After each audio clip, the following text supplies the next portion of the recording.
1.5 years ago, I made a cooking video on YouTube and I had absolutely zero skills. I knew nothing about lighting or filming, and you know what? Let me just show you one of those early videos.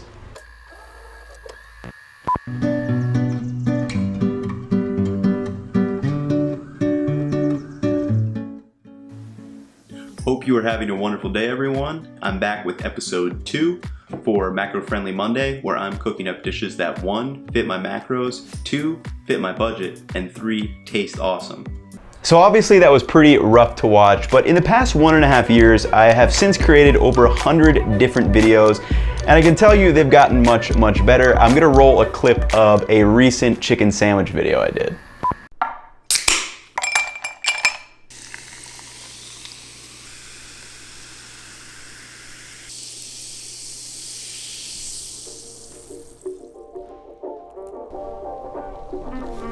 I wanted a grilled chicken sandwich and a Coke for lunch, so you're damn sure I made one, and that's how this video was born. So hopefully you can quickly see just the sheer difference in production quality. You know, obviously I've got better audio, better lighting, just better overall cohesive sound design. It's a much more enjoyable intro to watch. And today I want to share with you 5 things that would have helped me out a ton when I first started to hopefully accelerate your learning about making videos on YouTube. I'll put up some timestamps right now if you guys want to kind of jump around to different topics that you find interesting. But without further ado, let's hop into number 1, and that is just create. So this is something that I really cannot stress enough, especially when you're first starting out making videos or really making anything. The best way to learn and get better is to just start creating. You know, get an idea and just follow through and make the video. It doesn't have to be perfect. It's never going to be perfect. That's something you just need to accept. And it doesn't matter what gear you have. We all have iPhones that can shoot like 4K and slow-mo video, and these work just fine. You know, it's all about just starting that creative process, and that is where you're going to make those big leaps and strides. You know, think about it. Your first videos, they're not going to be good. When have you ever started something for the first time and you were just good at it? It doesn't happen. It's part of that learning process. You know, on camera, you don't know what your camera presence is going to be like. You don't know what style of video you're going to like doing. You don't know if you're going to want to do travel videos, or maybe you think you're super passionate about gaming and then you make 5 gaming videos and you're like, I don't like gaming videos at all, but I do like making videos, and then you can keep going from there. I think one of the best examples of just creating is Mr. Beast on YouTube. I mean, he has over 30 million subscribers these days, and it's often that we forget where he really started from. I mean, if you go back on his channel and sort by oldest, you're gonna see some really weird videos, and they're, honestly, I'm gonna say it, they're just stupid, they're not entertaining at all in the slightest.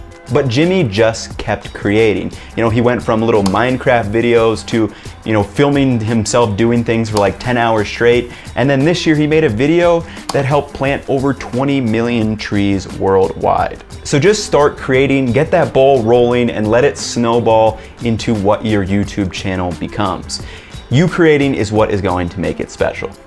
Now let's talk about one of the most useful things that I have learned, and that is making a schedule and a creative process. So this is one of the most important things you can do for your YouTube channel, especially if you want to take it seriously. Make a schedule and identify the activities that you need to go through to make a video. For me, I like to pick a target and kind of work backwards. So if I want to make 1 video per week, what are the activities that I need to do in order to make that happen? To make a video, you're going to kind of go through, you know, 5 or 6 basic steps. You know, you need to come up with and finalize your video idea.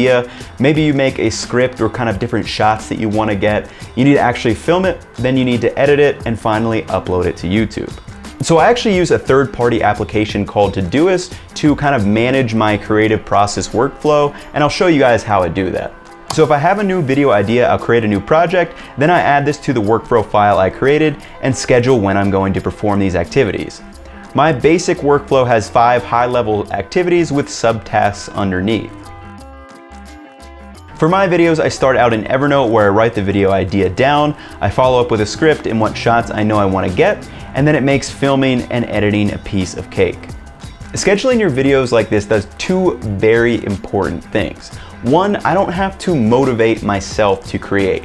You may have heard the phrase that motivation is temporary and self-discipline is forever. You know, there are days when I get up and I just do not feel like making a video, but if I have it in my schedule, I know that I'm going to get it done. Number 2 is that I avoid decision fatigue. When you break making a video down into kind of known steps, you can really focus all of your decisions on the actual creative process. Focusing all that creative willpower up front on the plan of how I want to do things, it just makes everything run so much easier. You know, I already know that I'm going to make an awesome video. I don't need to be making these on-the-fly decisions and then end up with this really frustrated process at the end. Trust me, it's no fun.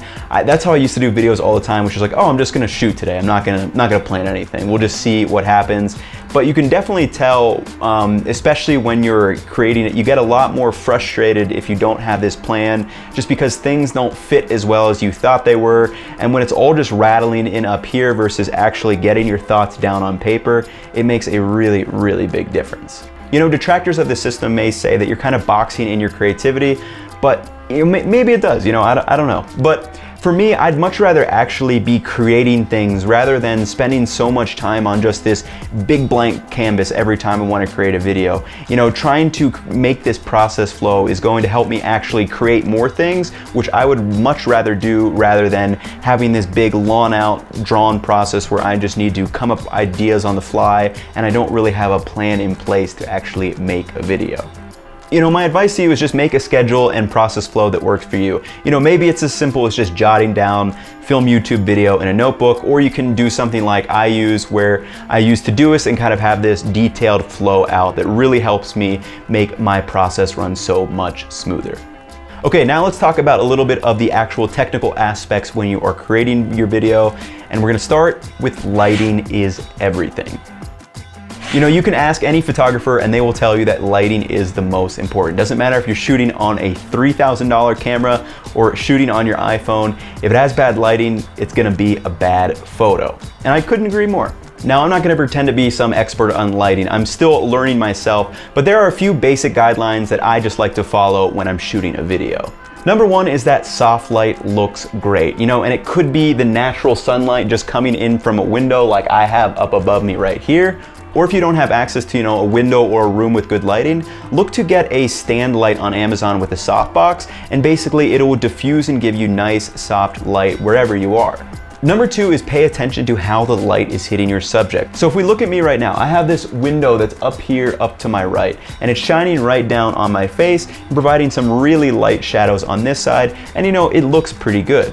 You know, but if I move you guys around, you can see that having the window behind me completely changes the light. It's no longer on my face, it's shining on the back of my head, and it just doesn't look as good. It's kind of bleached out there way in the back, and you know, so having it over here, you can just see it makes a huge difference in the picture quality, and it's just a much more aesthetic kind of picture to look at. So definitely pay attention to how the light is hitting your subject.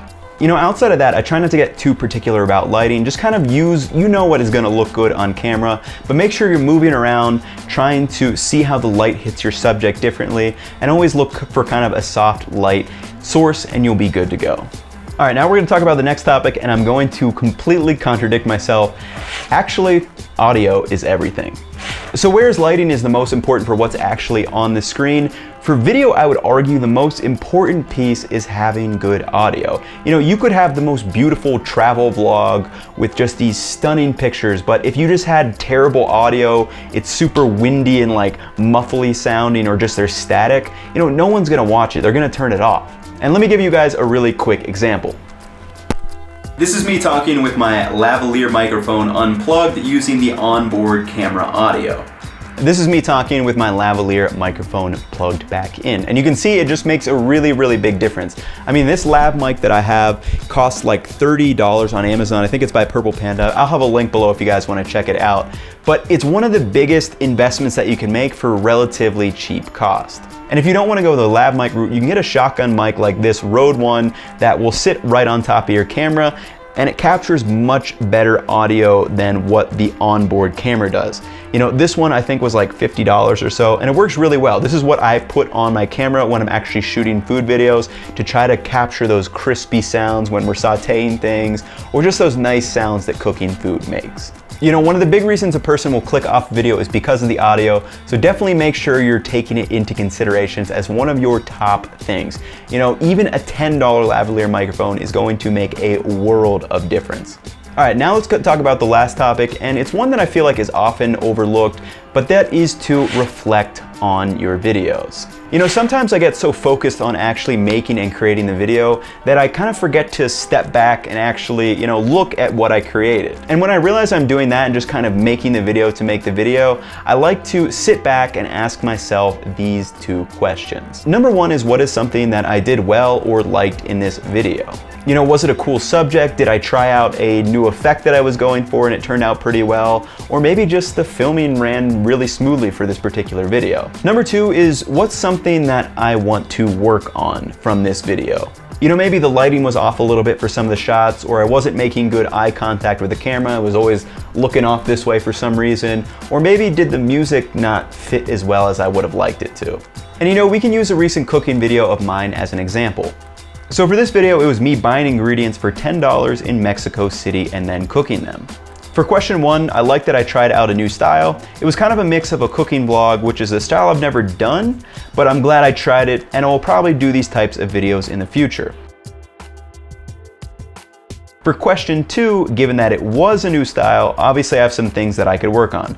The main one I think is these kind of establishing shots while I was walking from place to place.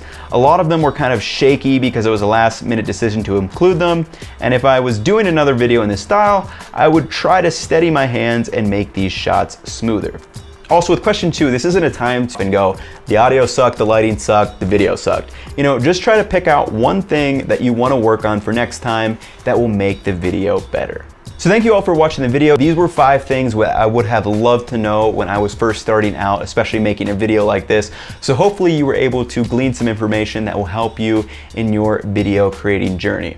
And if any of you guys are just starting out, let me know what kind of videos you like to do, what you guys think you do well, maybe something that you want to work on. But that is going to wrap it up for this video. I will catch you in the next one. Peace.